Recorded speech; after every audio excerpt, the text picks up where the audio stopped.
جو یہ غیر جمہوری قوتیں ہیں وہ آپ کے ہر حق پہ ڈاکہ ڈال رہے ہیں. انہوں نے آپ کا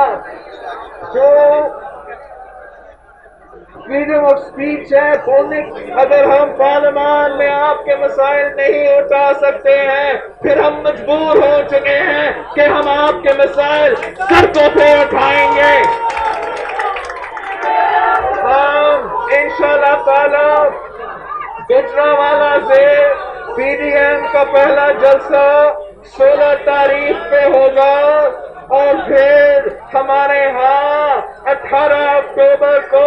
ثانیہ کارساز کی یاد میں جہاں پاکستان پیپلز پارٹی کے 200 کارکن نے شہادت قبول کی، اسی جمہوریت کے لیے ہم ثانیہ کارساز کی یاد میں پی ڈی ایم کے پلیٹ فارم سے 18 اکتوبر پہ مزار قائد پر تاریخی جلسہ کریں گے. آپ ہمارے ساتھ دیں گے کراچی سے گلگت بلتستان تک. تو میں آپ کو یقین دلاتا ہوں کہ یہ سلیکٹڈ حکومت کا دن ختم ہو چکے ہیں اور عوامی حکومت ہم مل کے